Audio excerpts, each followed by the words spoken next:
Good morning. We're going to get the show rolling. Thanks for pulling up in the shade. I'm glad you have that little canopy. I'm going to do a couple shout outs before this thing kicks off because it seems to be the official beginning of the speakers portion of the weekend. I mean, we've been through crazy, crazy times with the hurricane and things that came in. And I just feel blessed that we were able to use the back of the Hampton Inn. That's just wild. Like, I worked in the hotel industry for years. This is kind of unprecedented. It's just like a favor and blessing from the Creator for us to find fairly dry ground to call home for this event. I want to shout out to Dr. Law for providing an insane amount of food because in a crisis, food and water are like the first things, and we had plenty of that. And I want to shout out to Mojo Shop. This setup, I don't even know how this manifested into position for music last night, and now this speaking portion that's about to kick up. I think Benjamin Balderson's going to go first after this. So what is this? Okay, Dr. Law was like having a conversation with some people, and he's like, you know what? We jam out to this music all the time. I love the music, nothing against music, but I would love to hear people come up for a second, 2 to 5 minutes tops, because everybody has a story, but share a little bit about your personal awakening story, going from not knowing what the truth is or not knowing what the deceptions are to peeking into that closet and saying, well, what's going on over here? And basically anybody that's here has accepted the challenge of taking in information, processing it with just an ability that a lot of people in the world are too fearful of picking up. So I'm proud of everybody. This journey, I'll just go into my deal. 2 years ago, I didn't need flat earth. I wasn't looking for it. I was, in a marriage of 10 years already, happily married, kids, raising kids, and we had a complete routine that was intact and perfect. So some people are like, oh man, flat earthers, they're just lonely or they're crazy and bored. When that's not true at all. We're deeper thinkers than your asleep sheeple. We're aware and awake to the reality of our world more than people that are just so locked into a mainstream routine that's their reality and their existence is so closed down, and that's programming. That's a lie. And so being able to see and being able to question as a human being, as a man or a woman, being able to ask questions about the medical industry or space and NASA and our realm. Where do we live? Is it spinning? Is it a wobbling ball going around the sun? Of course not. But even asking about those things, some people shame us for, belittle us for, say we're stupid for doing so, but it makes my heart break that they can't take that first step. Many of y'all have seen the video, A Staircase of Disbelief. If you haven't, you got to find that on Rumble, A Staircase of Disbelief, because you start with the baby steps of truther stuff and conspiracy stuff, which all ends up being true, and you eventually everyone will get to flat earth, true earth. So like I was saying, 2 years ago I didn't need it, but a friend of mine from high school told me space, as we were told when we were little kids, wasn't a reality. Like, you can't go there. There's not trillions of light years. And it just started me on the journey. Of course, first I laughed. I was like, what does he even mean? What is he talking about? But then I got sent videos like from Matt Long and Karen B. and Witsit kind of popped up, and the Ether Cosmology boys, and just these different quality content creators started to come towards you, because the first hurdle is getting past the censorship, in my opinion. If you tell a normie or whatever, research flat earth, it's almost hopeless at this point with how the algorithm has switched. But I think if somebody truly wants to find truth, let's say their intention is to find truth at all cost, they will find us. They'll find the channels, they'll hear the information, and then my opinion is truth has a frequency and a resonance. Like, when you're hearing actual truth, you'll hear it from this person, and you can put it in the back of your mind as a nugget of possibility for being true. You start hearing it from different people, and it comes together that is true. And everybody sitting here has found many of those, so I'm proud of you. And to finish off my story, my wife is a physician. She went to college for biology. She doesn't think we're monkeys, came from primordial soup. But her being a physician, she was very much tied into and believed the mainstream narrative when it came to medicine and what that's all about, and space for sure, because we all were indoctrinated. But she trusts me as a loving husband, as a best friend. And so when I started this journey, she kept saying, why are you being so countercultural? Like, what is causing you to be so against the grain on what everybody else is thinking? And I told her, it's not about that. I want to know what the truth is. so that we don't just pass to our 3 kids, about to be 4 kids, just a story that we were told when we were kids. And that kind of got her attention a little bit, but she was still weirded out by it because I was in panic mode, being a baby truther, just 2 years into it. I was kind of like, babe, everything's a deception. This is a lie. History's a lie. The monetary system, Food and Drug Administration, and just the whole thing. And the Earth's flat. We're not moving. And I came to her with an agitated, aggravated, confused, worried, scared vibe. I was vibing in that direction, and I needed her to join me in looking at this stuff. But she was working 80 hours a week, so I went on a 6-month journey where I was by myself, not able to talk to my wife about it because it made her feel weird, and not really sure what to think yet. But I found a lot of you guys and what you do, and you are pushing out light and truth and high vibration and the way, you know what I mean? And so she woke up to Flat Earth first, and now she's on a quest of finding out what's all going on with the industry that she's in. She's leaving mainstream medicine. She's doing private practice soon. That's outside the insurance system. And my life has changed in so many ways because of Flat Earth and because of finding you guys and having conversations this weekend with you for the better. I'll never go back to not asking questions and not seeking it. So thanks for letting me share a little bit of my story. Number 2 is going to be Mr., and he's ready. Love you all. I got a channel, YouTube /@RunBostonBear, and I've got clips of good information, but then I'm also going to do interviews one-on-one live. I've only done one so far, but I'm gonna roll some of you guys through to tell your story, kind of long form of what's about to happen right now on my channel if you want. So hit me up. Love y'all.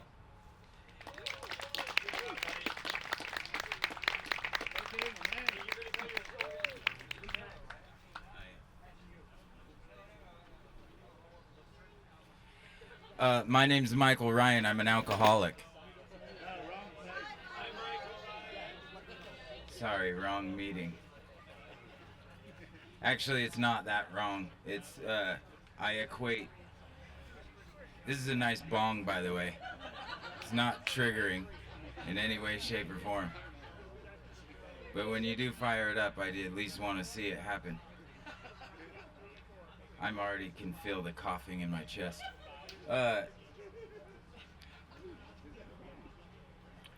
woke up to Flat Earth on December 28th, 2015 to an ODD and Eric Dubé video, and I was strung out on drugs. I was in the lobby of a bank that was inside of a mall downtown Salt Lake City. And I was scared out of my mind when I realized this deception was going on.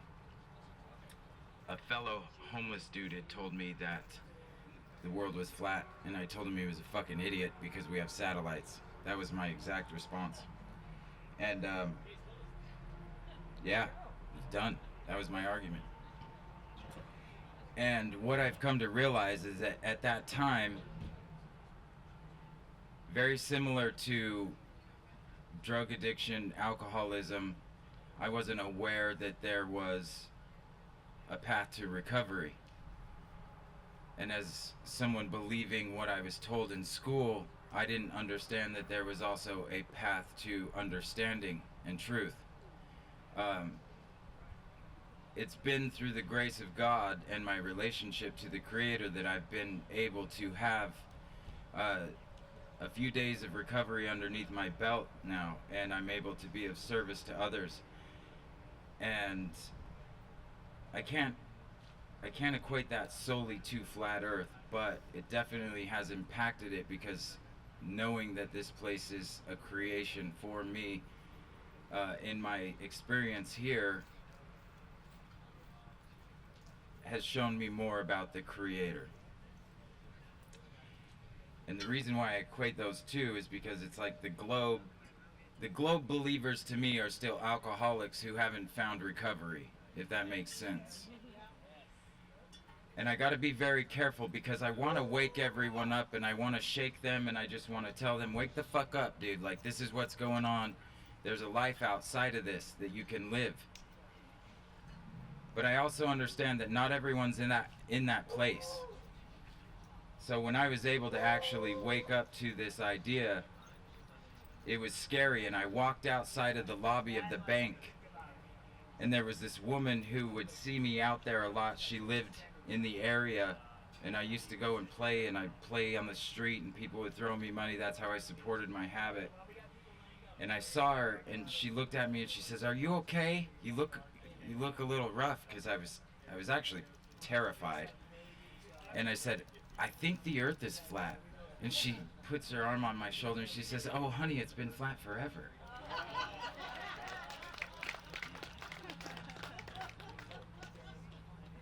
And it did give me a little bit of peace in that moment, but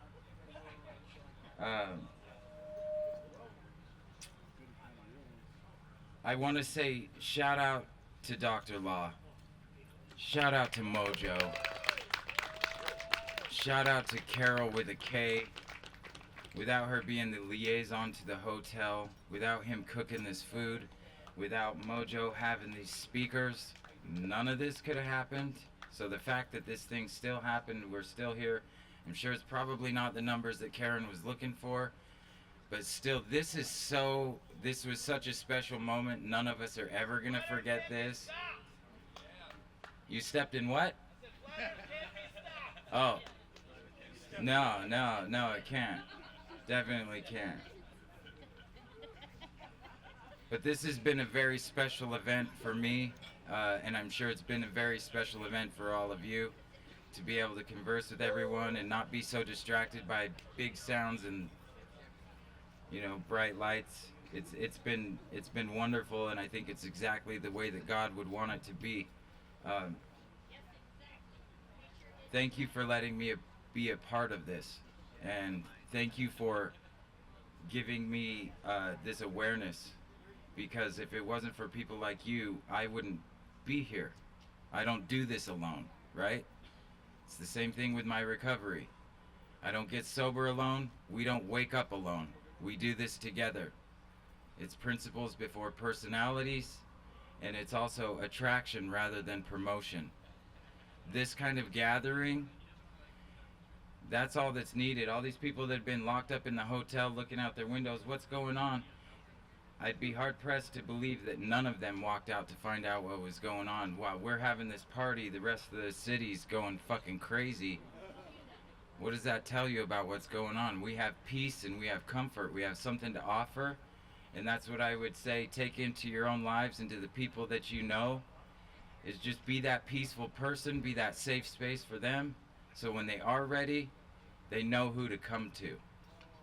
With that, I'll take another 24. God bless.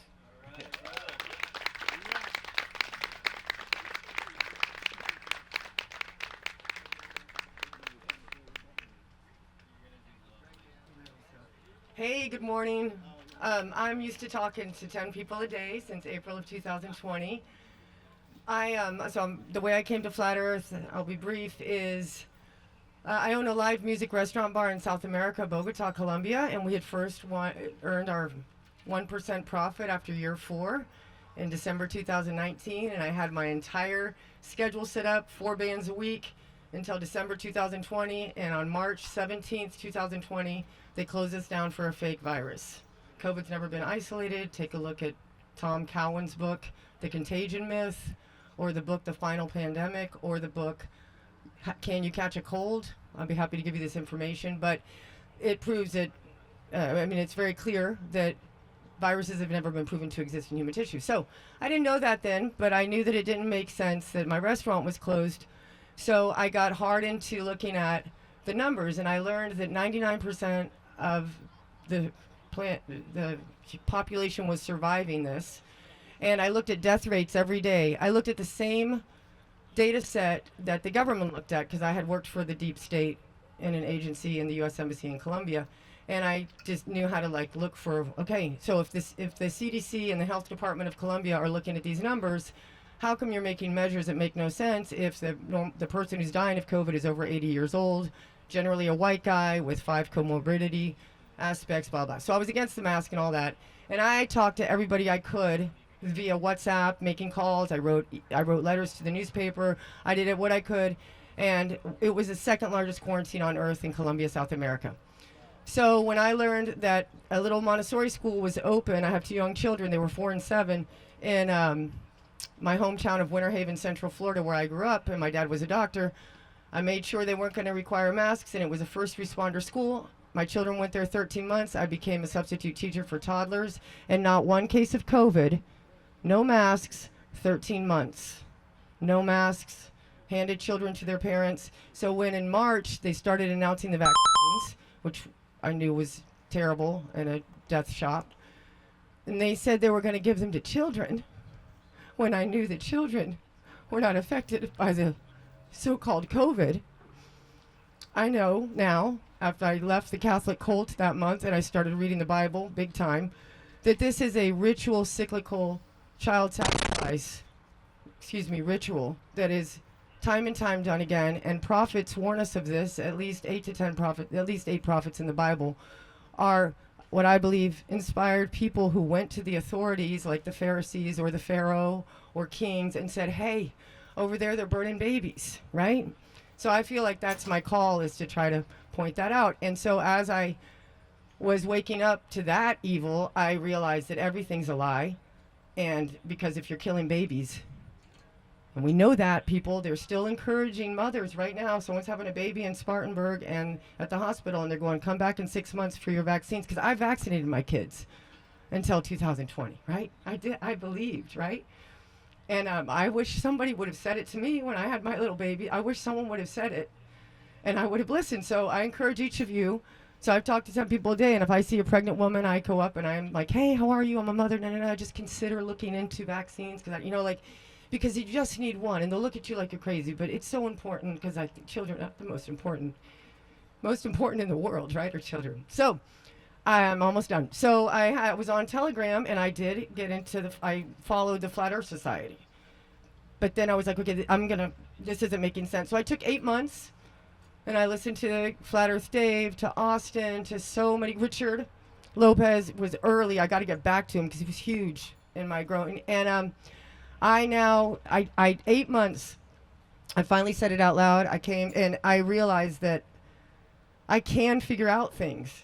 Right? I feel like so much of this chemical warfare on us through the fluoride and so many other things has muted our brains, the metallization of our bodies, and that it's made us, like, I can't think beyond that, right? Like you see the big words on the back of a label and it's like I can't even pronounce it. That's designed, you guys.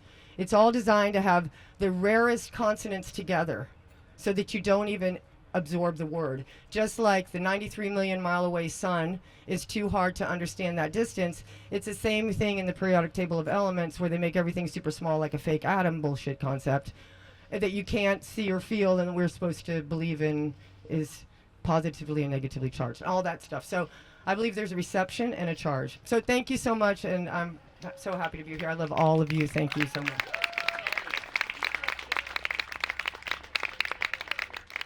Okay, that was awesome. Anyone else that wants to come up? Whoever's next. I just realized this was like a testimonial little marathon, and I've never really got up in front of the speaker. And if someone has a timer, like a 10-minute thing, maybe you can let me know when 10 minutes is up. You got it, brother, right there? All right, so I got 10 minutes. Let me collect myself because my heart's racing. How did my journey start?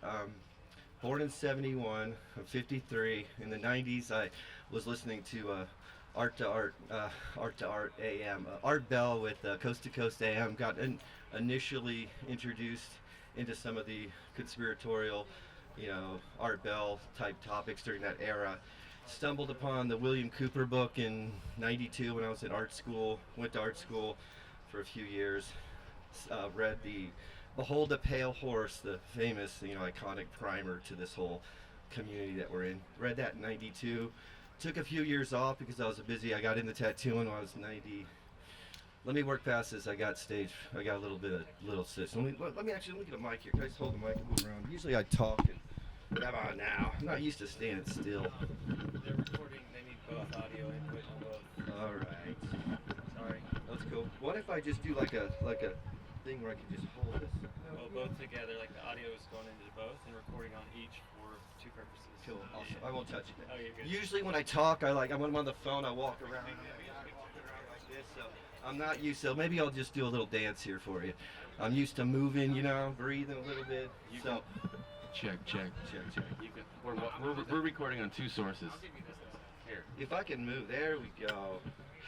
All right, so move around a little bit, dance. I'm like a dancing guy. I like to move and dance and do a little like little boogie. Test, test, test. All right, got steady. Here we go. I'll keep it quick. Okay. All right, here we. Well, then I can't move, Karen. How am I supposed to? The whole. All right, here we go. There we go. Now I like it. There we go. So let's keep this quick. Let me get a little jiggle, a little dance in here. Woo, take always like whenever I get nervous, I do that. I recommend this to everyone. Everyone breathe through your nose. 3 times. Breath is the road to awe. So that always calms me down. So here we go. Where was I? Art school, 93, Behold a Pale Horse, Art Bell, took a break. Oh yeah, 2007 I stumbled into that Loose Change film. Blew my mind, as it did a lot of people. That kind of got me re-interested in this little underground, research community that I was privy to when I was younger. And it ignited an atom bomb. And I ended up during the same time, took in the Zeitgeist, Esoteric Agenda, got reintroduced to Coast AM. And from there, it's been off to the races. I've been like heavily involved in this community and all this research, and ravaged through all of the, the Dave McGowan Weird Tales from the Canyon, all that fake hippie stuff. All the, I was there, during the 9/11 era when the architects of 9/11, and then Judy Wood came out with that epic book, Where'd the Towers Go. Went through that whole thing, got into a lot of the false flag stuff, and then, oh man, I am just nervous. I am so sorry. I'll keep it quick. And then, basically, by the time Flat Earth hit in 2015, I had already ravaged like dozens of these cool topics, and I had already smashed all these paradigms, and I was already like the cultural iconoclast. I had lost a bunch of friends, was a total like intellectual outlaw, talking about all these interesting ideas. So when Flat Earth hit, I was actually driving across the flat plains. I lived on the road for the last 8 years, been tattooing 30 years, traveling on the road with my girlfriend. We're full-time nomads, but in that context, I was driving across the flat plains of Kansas, listened to Eric Dubé's interview with the Higher Side Chats, Greg Carlwood interview with Eric Dubé, which is pretty famous now, got me into it, catapulted me into it, and man, I am just like, I apologize. I just can't get past this. Usually, I got the gift of gab. I'm like that guy that comes in and real smooth talker and to pass the mic around. But for some reason, it's upset. And then I get upset and I get on my head and I'm like, oh man, this isn't how I thought it was gonna go. Yeah, it's like woo woo woo. Everyone's seen me talk. I'm usually not this nervous, but I usually don't. I guess I officially get stage fright. I think that's why I don't like doing this stuff. Maybe that's why you've never seen me in front of the mic, because I, never worked through this one. All right. Let's bring a little comedy into this, a little honesty, a little transparency. Love you, Karen. And whole Flat Earth thing, I was right in the trenches. 2015, I met Karen at the that first, Wild International Conference. Actually, you may have seen me on TV. I got in front of every camera then, and at that time, I did not have the shakes like I do now. And had a amazing time. Went to most of the Flat Earth conferences that Karen did. The only one I think I missed was last year, and then all the Tartaria stuff hit. And it was like 2018. Got really into that. Devoured every Tartaria thing I get my hands on. Got my Tartaria shirt here, and my Flat Earth, Gleason's map there, 82, which I made in 2016. So now I consider myself a post-Flat Earther. I got my graduate degree in Flat Earth, geocentrism, cosmology, and now I'm on to my undergrad in that. And my graduate studies now are in Tartaria. Now my postgraduate studies are in this wildly beautiful, transcendental, metaphysical idea of this millennial kingdom, this millennial reign, this 1,000-year reign of Christ. And that whole thing is really beautifully, stunningly poetic and enchanted, and in a way that has brought like this true sense of mystery and awe at this Garden of Eden that we're living in. And now when I look around, I literally see the Garden of Eden. I see this beautiful creation. And I look up at the firmament and I see the pole star. I imagine that to be the gates to heaven. Just like there's a pineal gland on our head, this is our dome, and then we got the pineal gland, that's our pole star, and then we got this huge dome with the pole star Polaris up there. It's like as above, so below. There's a dome within, a dome without. There's a portal, a pineal gland portal to to back to heaven through consciousness, and that way. And then at the same time, I think that when we die, our souls get pulled to the electromagnetic center of the system where Mount Meru is, and we shoot up that Jacob's ladder, the stairway to heaven, and our soul flies into Polaris, and that's where heaven is. I think heaven is actually in the waters above, through Polaris, through the pole star. And on a closing note, I really was glad to meet Mario from Symbolic Studies. He's one of my favorite researchers, and a lot of the narrative that I'm speaking about is from his. And he wasn't able to speak, but in a way, I'll do a shout out for Mario. And I was able to meet him last night. I walked up to him. I've never been so nervous meeting somebody. Maybe Marty Leeds, or I don't know.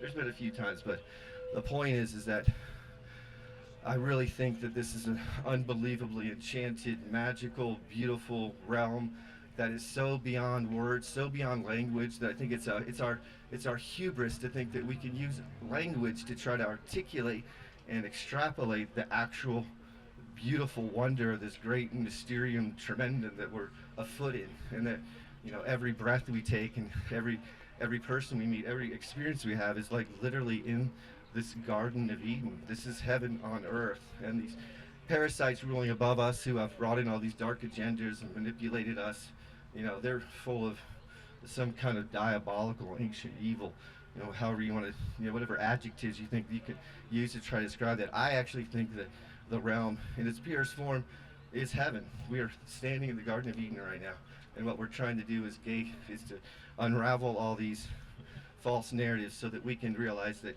here in the body we're in the garden of creation, that we pass on, our soul transcends, and we're going to go back to heaven and hang out with that coven of ascended masters and gaze upon the glory of Christ, and all the secrets be unraveled with some kind of telepathic download, beyond language.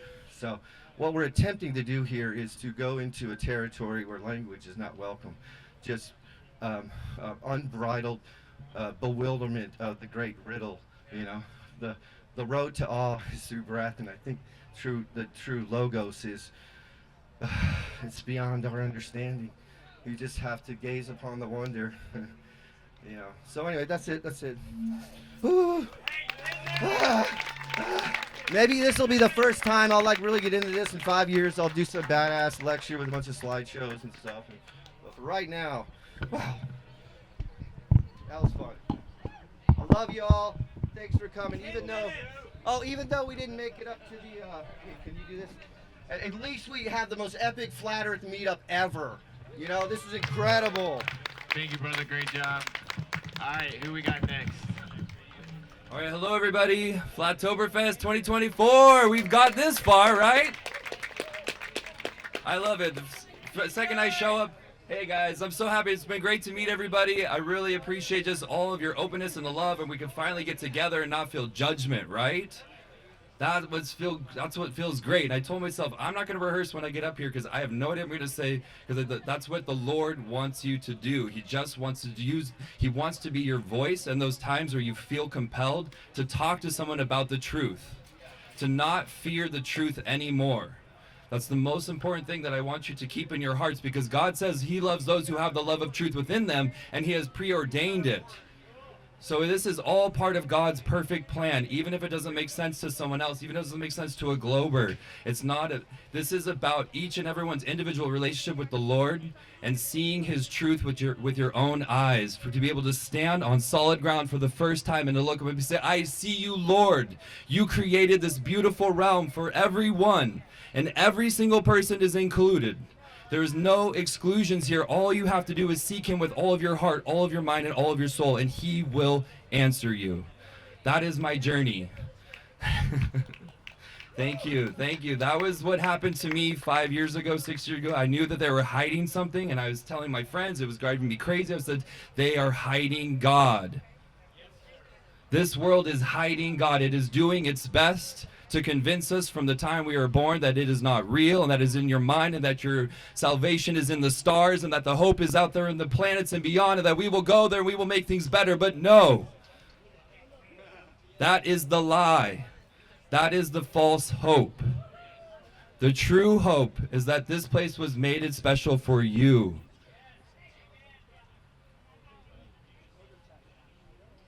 There is nowhere to go. You can't leave the earth. I wish I was wearing my lab coat right now. You can know where to go.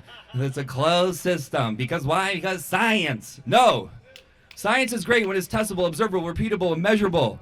But when you believe something that is just a lie that they can't prove, they can't tell you, and everything comes back to gravity, as we know, that is the lie that holds their glue of the system of the false hope together. The true hope is seek truth. Connect with everyone here.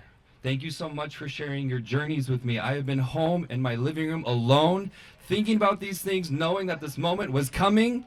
And here it is, and I am just so happy to represent all of you and to share the connection with all of you and to know that this is a divine intervention. Ow, ow! We're done with the lies. We're done with feeling like the bullshit will never end, because it will end. I'm here to tell you. Damn, this is going to look crazy when it goes on CNN, right? I'm going to go, hi, how about your woke system now, bro? You know? How about that woke system now? We're over it. Stop telling us how we got to live and what we're going to do and how things are going to be, and you're going to fix it when you haven't fixed shit forever. The only person who can fix this place is the one who created, knows how everything works and knows everything inside and out, just like Austin Whitson, apparently.